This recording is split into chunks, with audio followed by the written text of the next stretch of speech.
네, 오늘 말씀의 제목은 하나님만 따라가자, 하나님만 따라가자라는 제목으로 말씀을 함께 나누도록 하겠습니다. 우리가 삶을 살다 보면 어떤 결정을 해야 할 때가 이렇게 있습니다. 결정을 할 때 우리 그리스도인들은 하나님의 방법대로 결정을 하는 것이죠. 그런데 때로는 우리가 결정하는 데 있어서 이것이 정말 하나님의 뜻이 맞을까 확신이 들지 않을 때가 있습니다. 정말 이 선택이 하나님이 기뻐하시는 선택일까? 하나님의 마음과 음성이 이 결정에 맞을까? 그런 생각이 들 때가 있습니다. 저도 마찬가지겠죠. 근데 그런 답을 찾지 못할 때면 저는 간혹 이런 상상을 해보기도 합니다. 구약 시대에 보면 하나님의 직접 나타나시잖아요. 나타나셔서 음성으로 다윗아, 아니면 아담아, 이렇게 말씀을 하시면서 나타나시죠. 그래서 직접 너는 무엇을 해라, 무엇을 하지 말아라. 그렇게 직접적인 음성으로 현현하셔서 그렇게 말씀을 하십니다. 어떤 결정을 하기 어려울 때면 그런 하나님의 음성을 직접 들었으면 하는 그런 마음이 들기도 합니다. 아예 모르겠을 때 그냥 하나님께서 나타나셔서 이렇게 해라 라고 말씀하신다면, 나에게 그렇게 말씀하신다면 그래도 별 고민 없이 바로 순종하고 또 쉽게 바로 결단하고 나아갈 수 있을 텐데, 만물의 주인이 하나님이시니까 그렇게 말씀하시면 나 그대로 할 수 있을 텐데 라는 그런 생각을 하기도 합니다. 우리가 현재는 하나님의 음성을 직접적으로 들을 수 있는 그런 시대에 살고 있지는 않지만, 오늘 본문 말씀에서 말씀하시기를 그보다 더 선명하고 그보다 더 확실한 하나님의 말씀이 이미 우리에게 주어졌다라고 우리에게 말씀하십니다. 그것은 바로 복음인 것입니다. 성경의 말씀인 것이죠. 그 당시에는 하나님이 원하신 때에 나타나서 때에 따라서 이렇게 말씀을 하셨지만, 지금은 언제든지 하나님이 말씀하고 계시다라는 거예요. 말씀을 통해서 그 복음을 우리에게 항상 말씀하시고 알려주고 계시다라는 겁니다. 그런데 오늘날에 우리는 그 말씀의 권위를 스스로 실추시켜 버려요. 말씀이 정말 우리의 가장 큰 생명이요, 그리고 그 말씀이 하나님의 음성이요, 그 말씀이 정말 하나님의 뜻이 담긴 실체라는 것을 믿는다면 우리가 말씀에 매여서 오직 말씀으로 나아가야 하는데, 그렇지 못한 우리들의 모습을 발견하게 됩니다. 어떤 전통이나 습관에 매여서 매번 들리는 말씀처럼 말씀을 대하거나, 또는 세상의 지혜와 지식에 내 마음을 빼앗긴 채 말씀을 듣고 있거나, 그러니까 한 귀로는 잘 듣고 또 한 귀로는 흘려버리는 그런 현상이 일어날 수 있겠죠. 또는 말씀을 듣고 있으면서 의심하고 있는 거죠. 정말 말씀이 능력일까? 정말 저 말씀이 나에게 말씀하시는 말씀이 맞을까? 우리가 그 말씀의 권위를 그 하나님의 또렷한 음성으로, 그리고 그것이 온전한 능력이라는 것을 믿지 못하면서 그렇게 말씀을 대하고 있는 모습들이 우리 안에 참 많다라는 거죠. 그런데 오늘 본문은 무엇이라 오늘 말씀하냐면, 오직 말씀만이 우리의 능력이다. 오직 말씀만이 우리의 구원이다. 오직 말씀만이 우리가 우리의 삶을 헤쳐나가며 또 그 이상의 영원함으로 나아갈 수 있는 유일한 길이라고 말씀하고 계십니다. 그러니까 우리가 만약에 말씀을 많이 듣고 또 말씀을 알아가는 지식이 날이 갈수록 커져가지만, 내 삶이 정말 그 말씀의 권위에 온전히 순복되어져서 매여 있지 않다면 나는 그 능력과 거리가 있는 거예요. 말씀을 많이 들어도 내가 그 말씀이 하나님이 나에게 주신 온전한 음성입니다 라고 순복하고 그 말씀에 매여 있지 않으면 나와 구원이 거리가 있는 거예요. 하나님의 능력을 잃어버리고 살아가는 거예요. 덕지덕지 말씀의 지식은 많이 아는데, 많이 들어서 뭔가 말하면 대충 알기는 아는데 능력은 없는 거예요.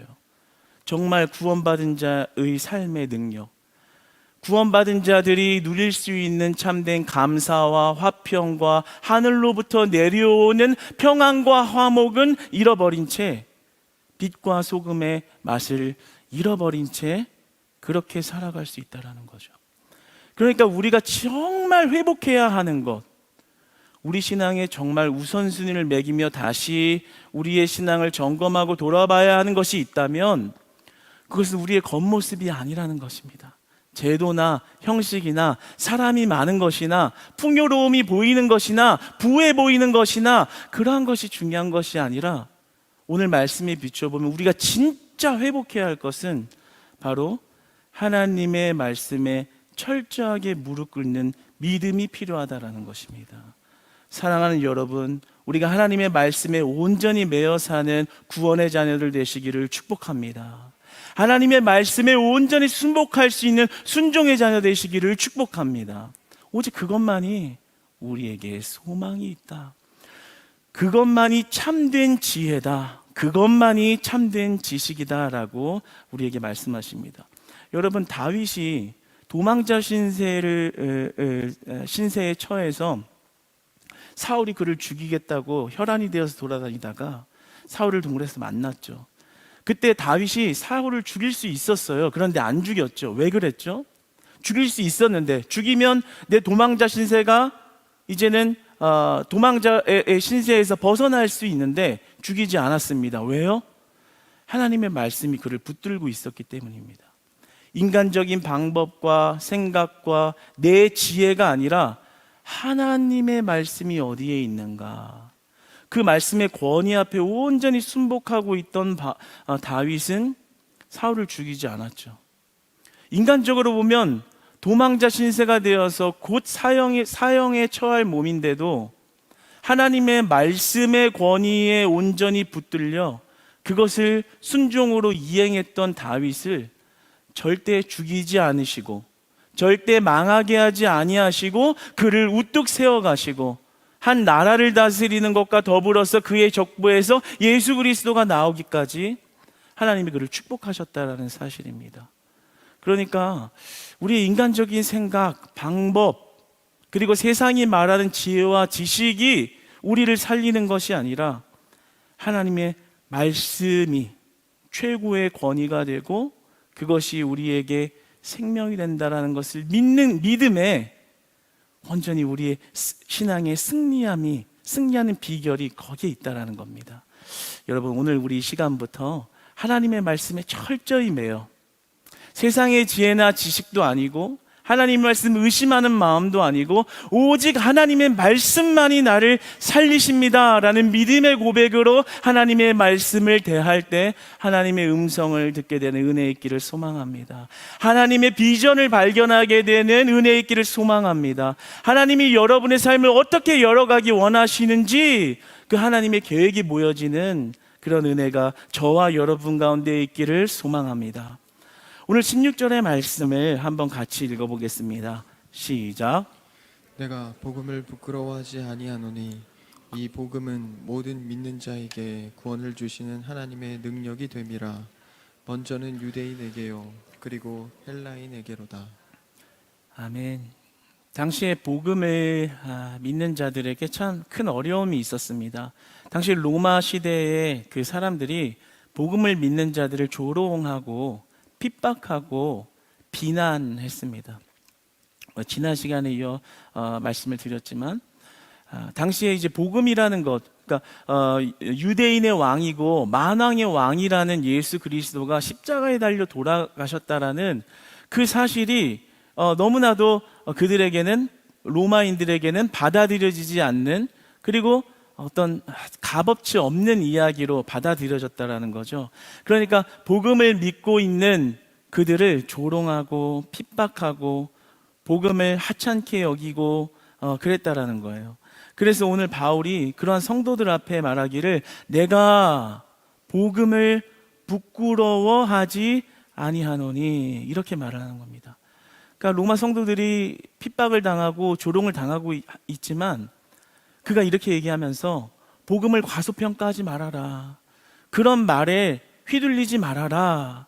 그 치욕을 견딜 수 있도록 그들을 이렇게 준비시키는 그런 모습을 볼 수가 있습니다. 더 나아가서는 바울이 말하는 것은 복음이 최상의 가치다라는 것을 말하는 거예요. 복음을 부끄러워하지 아니하노니 왜요? 저들이 말하는 철학, 세상의 지혜, 계속해서 그것이 뛰어나다라고 말하는 거기에 생명이 있지 않고 진짜 최상의 가치는 복음에 있다라는 것을 동시에 전하고 있는 것입니다. 그러니까 바울의 마음을 보면 얼마나 그 말씀을 전하는 직책을 자신 스스로 귀하게 여기고 있었는가를 알 수가 있는 거예요. 비록 남들이 조롱하고 비난하고 복음이 뭐가 대단하냐고 어떤 능력이 있냐고 비판하는 그런 모진 시대에 살면서도 그는 복음을 부끄러워하지 아니하노니 하나님의 말씀을 전할 수 있다는 것 자체가 얼마나 큰 은혜고 나에게 얼마나 귀한 일인가를 그가 스스로 그의 입에서 고백하는 것을 보게 됩니다. 그러니까 사랑하는 여러분, 우리가 전도할 수 있는 전도자의 직책을 받은 것 감사하고 귀하게 여기시기를 축복합니다.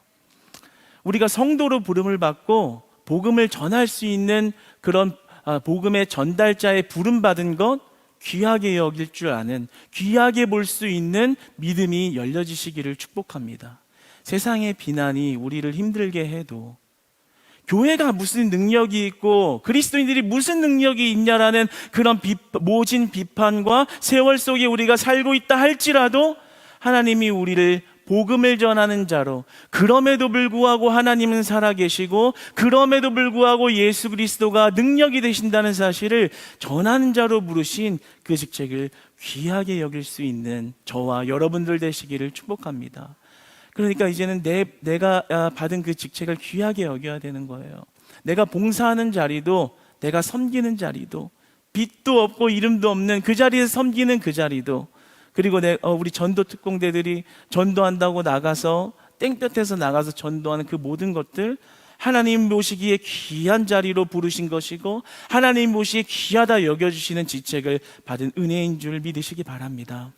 그렇다라는 거예요. 바울은 자신의 세상의 명예 이런 거 다 필요 없다. 나에게 가장 귀한 것은 복음 전하는 것이다. 자세히 살펴보면요, 그의 고백 안에 자세히 살펴보면 그 안에 구원의 확신이 넘치고 있다는 것을 알 수가 있는 거예요. 정말 구원받은 자라는 거죠.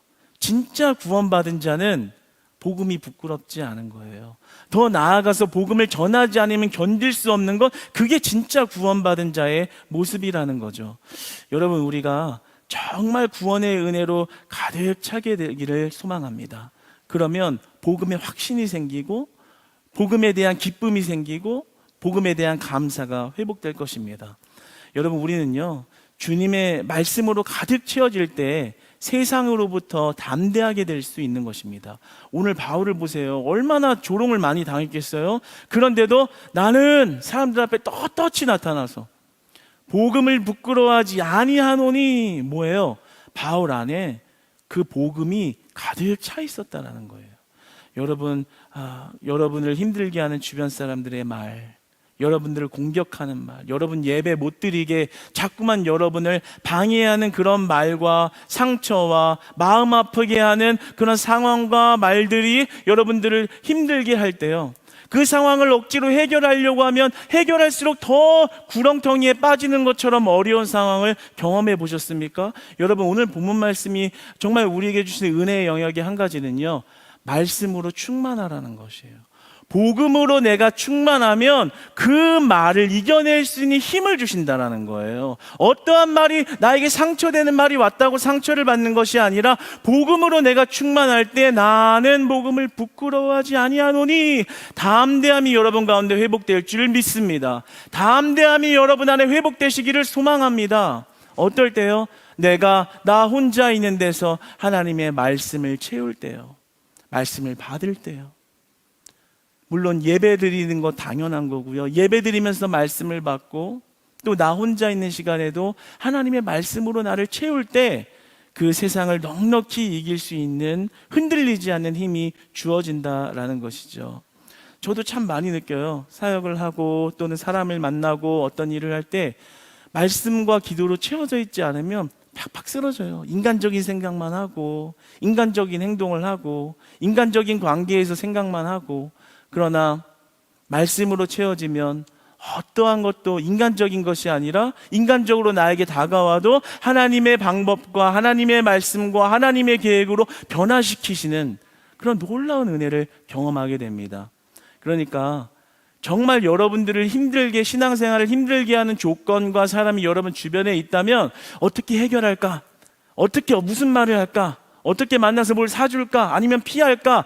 방법론적으로 접근하지 마시고 하나님의 말씀을 가득가득 여러분의 심령에 채우시기를 소망합니다. 일어나서 말씀을 읽는 거예요. 자기 전에 말씀을 읽는 거예요. 시간이 날 때 말씀을 읽으며 여러분의 심령을 말씀으로 채울 때 세상을 넉넉하게 이기신 그리스도의 능력이 여러분의 능력이 된다는 사실을 유의하십시오. 여러분, 우리는 그러므로 세상의 지혜나 지식이 아니라 하나님의 말씀을 찾아야 하는 것입니다. 당시에 헬라 문화의 영향을 받고 있는 로마 사람들은 철학을 그렇게 숭상했어요. 이 사람이 말하는 지혜, 이 사람이 말하는 지혜, 저 사람이 말하는 지식, 대단하다, 대단하다. 저 천재들이 말하는 말, 정말 보통 사람이 생각할 수 없는 저런 탁월한 말을 어떻게 할까?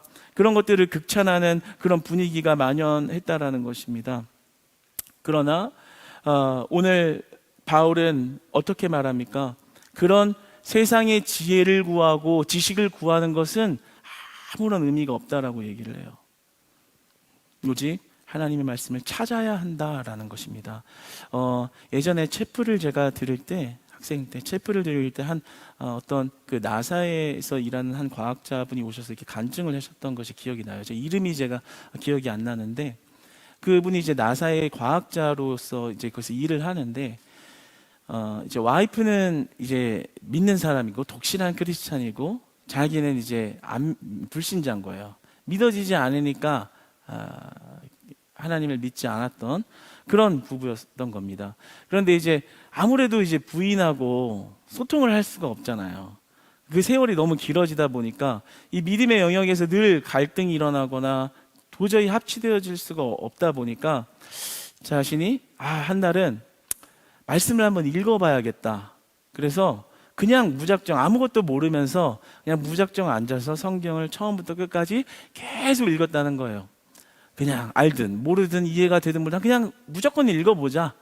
그래서 쭉 읽어 내려가는데 그 가운데 놀랍게도 성령 하나님께서 역사하셔서 그의 마음에 믿음을 부어주신 거예요. 성경을 읽다가 하나님이 어떤 분이신지 알게 되고 그 하나님이 믿어지기 시작하고 그러면서 하나님을 받아들인 거예요.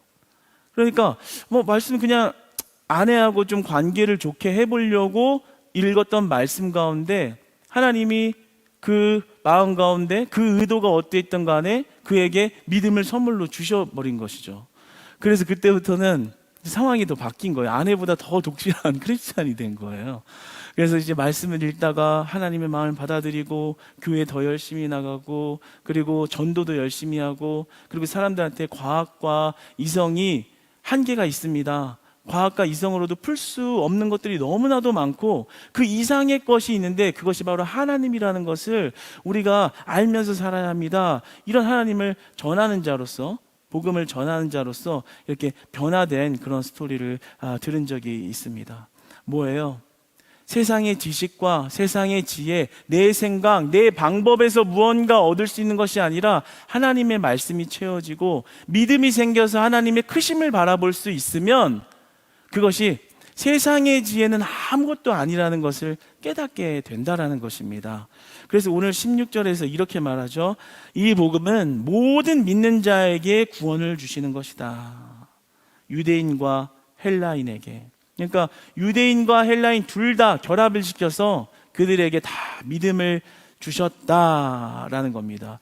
그러니까 하나님이 우리에게 구원을 주신 것은 어떤 조건을 보고 주신 게 아니라는 거예요. 네가 학벌이 얼마나 좋니? 네가 누구의 자식이니? 네가 모태 신앙이니? 네가 뭐 얼마나 잘 사니, 네가 어디서 태어났니, 이런 거를 바라보고 구원을 주신 게 아니라 모든 믿는 자에게, 유대인이나 헬라인이나 그의 신분이나 학연이나 그의 지연이나 상관없이 모든 믿는 자에게 구원을 베푸셨다, 복음을 주셨다라는 것입니다. 그러니까 하나님이 우리에게 구원 주시기를 외적인 조건으로 다가오신 것이 아니기 때문에 우리에게 은혜가 있는 것이죠. 그러므로 우리가 하나님께 나아갈 때 조건으로 나아가면 안 되는 것입니다. 외적인 조건. 내가 뭔가 해서 구원을 받았고 내가 무언가를 해서 은혜를 받으려고 하면 안 된다는 거예요. 그죠? 내가 예수님의 자녀 되었습니다. 한없는 거저받은 은혜로 내가 예수님의 자녀 되었습니다. 이 고백이 살아있는 것이 중요하다는 거죠. 내가 뭘 얼마나 했느냐? 얼마나 해야 하나님의 구원을 받을 수 있겠어요? 그런 게 아니라는 거예요. 네가 비록 아무것도 안 했다 할지라도 주님을 믿는 믿음 하나로 내가 너를 자녀 삼아 주었다. 다시 말하면 그 믿음 가운데 구원의 은혜를 주었다. 그러니까 우리가 그 은혜 안에 이제 살아가는 것입니다. 내가 무언가를 해서가 아니라 정말 예수님 한 분만으로 내가 구원을 받았습니다. 그런 마음이 우리 안에 늘 살아있기를 축복합니다. 아직도 무언가를 해서 내가 하나님 앞에 이쁨을 받고 무언가를 해야만 구원을 받을 수 있고라는 그런 마음이 눌려 있다면 오늘 말씀이 여러분 마음 안에 심겨지기를 원합니다. 모든 믿는 자에게 구원을 주시되 그것이 하나님의 능력이 됨이라.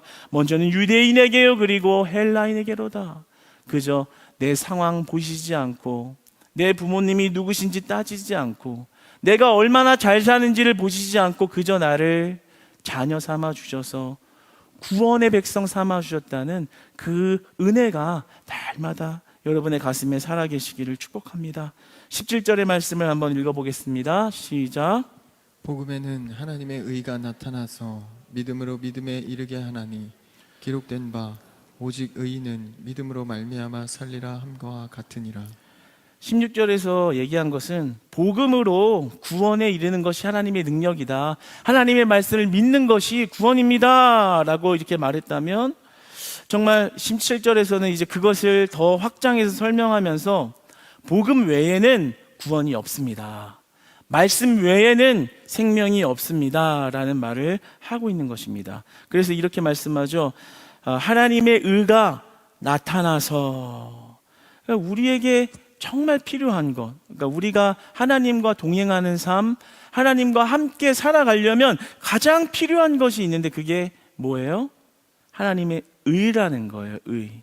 고린도전서 1장 30절에는 이렇게 말씀합니다. 이 의는 그리스도가 우리의 의로 제공되셨음을 말함이니이다.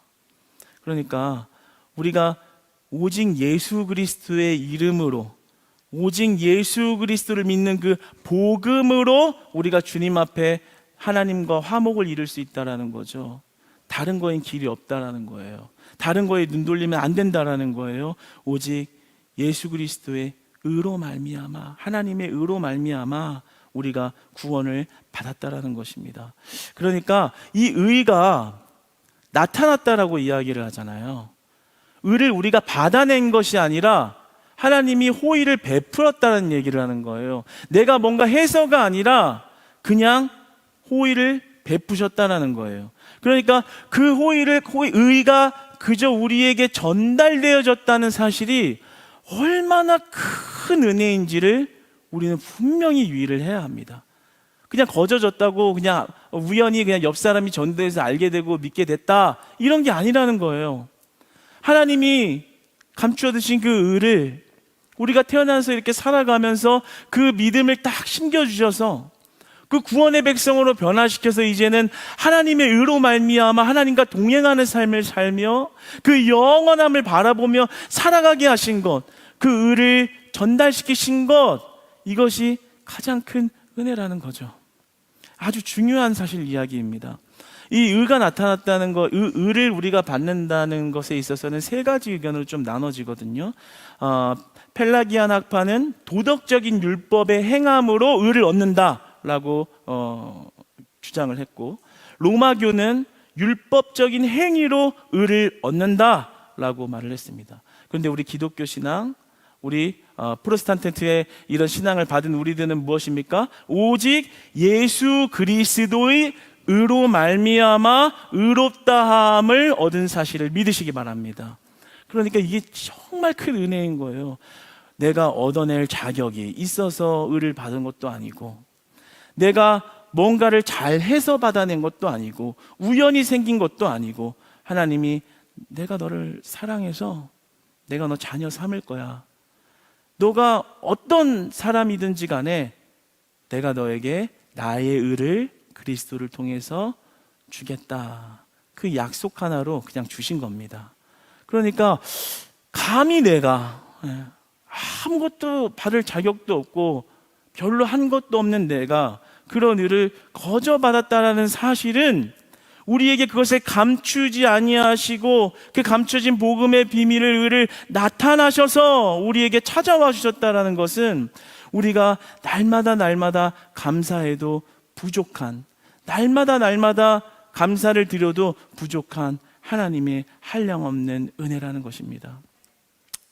제가 지난주에 그 주일날 2부 예배 때 이제 찬양을 하면서 마지막 찬양이었어요. 그 느린 곡 주 안에 우린 하나, 이 찬양을 하면서 마지막 후렴 가사에서 이렇게 좀 울컥해가지고 눈물을 왈칵 쏟을 것 같아서 좀 애써 이렇게 반대로 이렇게 웃으면서 웃음을 지으며 그 고비를 이렇게 넘겼는데, 이제 뭐 너무 자주 울어서 뭐 그렇게 놀랍지 않은 그런 일처럼 여겨지기도 하지만, 이 찬양만, 그 주 안에 우리 하나라는 그 찬양만 부르면 맨날 그렇게 울컥하는 거예요. 그래서 사실 그래도 이번에 오랜만에 이 찬양을 불러서 울지 않을 줄 알았는데 눈물이 왈칵 쏟아지더라고요.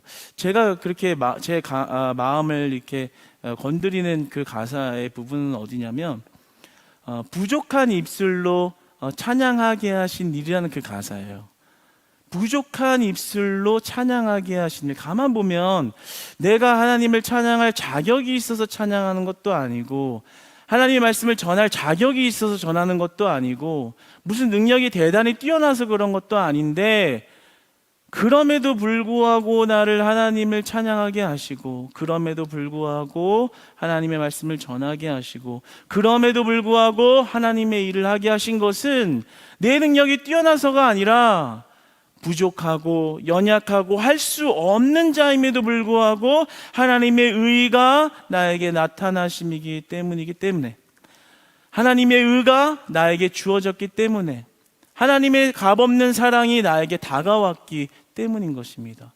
그래서 부족한 입술로 찬양하게 하신 일, 그 찬양만 하면 그렇게 그 부분에서 이렇게 눈물이 나더라고요.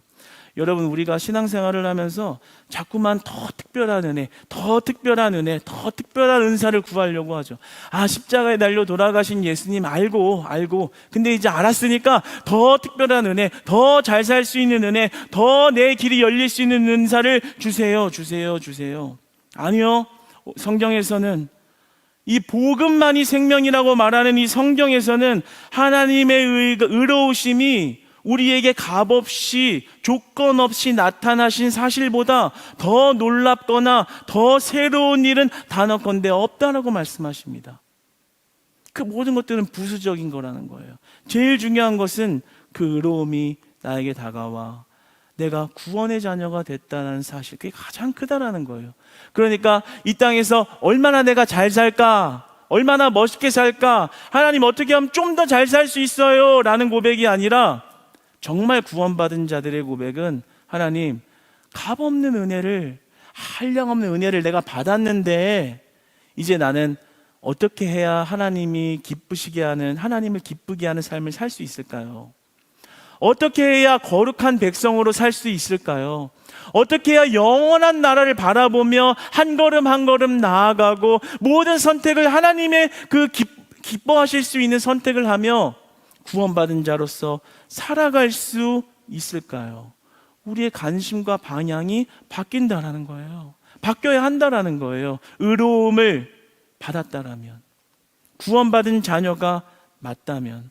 그래서 구원의 확신을 가지고 구원이 무언지를 알고 구원으로 가득, 복음의 구원으로 가득 차 있는 바울은 하박국의 선지자의 말씀이 인용이 이렇게 말하죠. 기록된 바 오직 의인은 믿음으로 말미암아 살리람과 같으니라.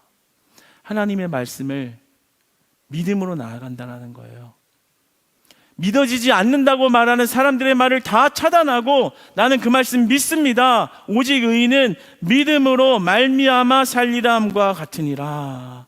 그러니까 이 믿음으로 산다는 것이 얼마나 큰 축복이냐면요, 이 땅에서 단순히 믿음으로 살면서 하나님의 영광을 나타냅니다라는 뜻도 있지만, 이 원어의 의미를 보면 미래시제 동사를 쓰면서 그 삶의 연속되는 연속성과 영원성을 말하고 있어요. 그러니까 우리가 이 땅에서 믿음으로, 말씀 안에서 믿음으로 살아낸다라는 것은 단순히 이 땅에서의 어떤 삶만을 말하는 게 아니라 내 믿음의 행위와 믿음의 순종의 고백들이 영원한 나라를 향하고 있다는 거예요. 영원한 나라를 향하고 있다는 거예요. 다시 말하면 구원은 믿음으로 사는 자들의 것이라는 겁니다. 여러분, 믿음으로 말미암아 사는 저와 여러분 되시기를 축복합니다. 그러니까 믿음으로 사는 삶이 때로는 비난이나 당하고 억울함이나 당하고 조롱이나 당하는 삶처럼 보일지 몰라도 그 영원함을 향하여 나아가는 것이 진짜라는 거예요. 그 영원함을 보고 나아가는 것이 기쁨이라는 거예요. 그 영원함을 확신하며 나아갈 수 있는 은혜 주어짐이 그 삶에 감사의 고백 되시기를 축복합니다. 교만한 자들은 생명을 누리고 있다고 착각하지만 그들이 평안하다, 안전하다, 자신의 지식이 이 땅에서 잘 살 수 있게 만들었다라고 말하지만 그 멸망이 홀연히 임한다라고 데살로니가전서 5장 3절은 말씀하십니다. 잠깐 사는 삶에서 잘 산다고 자신의 지혜와 지식이 자신을 안전하게 했다고 말하는 것에는 영원함이 없다라는 거예요. 그러나 하나님의 말씀은 영원하시다라는 겁니다. 그 말씀 믿고 살아간다면 여러분들 그 영원한 축복이 여러분의 삶을 붙드신다라는 거예요. 세상의 걱정과 근심에 눌릴 때에도 오늘 하나님이 여러분에게 위로와 힘을 주시는 것은 믿음으로 살아내라. 세상의 방법으로 이겨내려고 하지 말고 말씀에 순종함으로 믿음으로 이겨내라. 왜냐? 믿음으로 살아낼 때 하나님이 함께 하시고 하나님이 그 능력을 부어주신다고 약속하시기 때문입니다. 여러분 18절과 19절, 20절, 18절 이하로 쭉 나오는 말씀은 하나님의 의가 왜 완전하신지를 대조시켜서 이제 하나님의 의를 거부하는 자들은 심판을 받는다, 반드시 심판을 받는다라는 말씀을 하는 거예요. 반대로 반드시 심판이 있는 만큼 오직 하나님은 살아계시고 하나님의 말씀 믿는 자들은 반드시 구원을 받습니다라는 것을 말씀하고 있는 것입니다. 말씀을 23절 한 절 읽고 말씀을 맺겠습니다. 시작. 썩어지지 아니하는 하나님의 영광을 썩어질 사람과 새와 짐승과 기어다니는 동물 모양의 우상으로 바꾸었느니라.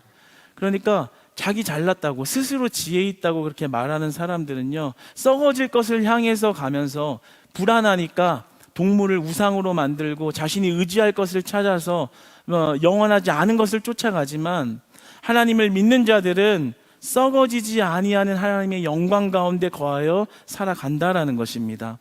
사랑하는 여러분, 우리가 오늘날에 말씀 듣는 일을 게을리하고 또는 말씀의 권위를 스스로 실추시키고 낮춰서 그렇게 말씀을 대하는 일들이 너무나 많습니다. 그러한 일들은 우리가 하나님의 능력을 잃어버린 신자의 모습으로 나아가는 것입니다. 하나님의 주시는 능력, 하나님과의 동행하심을 다 잃어버린 채 살아가는 일입니다. 그러니까 오늘 하나님의 말씀, 오늘 본문 말씀은 우리에게 말씀하시기는 그 복음에 매여 살아라. 그 복음이 바로 구원이다. 그러니까 우리가 하나님의 말씀에 온전히 순종하는 그것에 우리의 생명의 비밀과 능력이 다 숨겨져 있다는 사실을 믿으시고, 우리가 오직 말씀의 권위를 다시 우리의 1순위로, 우리의 영순위로 올려놓고, 우리의 영순위로 말씀을 올려놓고 하나님의 말씀에 순종할 때, 믿음으로 살아낼 때 하나님께서 여러분의 삶을 강건히 붙드시고, 하나님께서 여러분의 삶을 강건히 붙드시고 여러분의 삶을 통치해 나가시며, 넘어질 때도 여러분을 위로하고 힘주시며 다시 일으키셔서 구원의 삶과 구원의 은혜를 노래하게 하시는 하나님의 크시고도 풍성한 은혜가 오늘 의가 나타나신 하나님이 여러분의 삶에 날마다 나타나셔서 여러분의 삶을 만지시고 도우시고 끌어가시는 그런 크신 축복이 여러분의 삶에 날마다 넘치기를 축복합니다.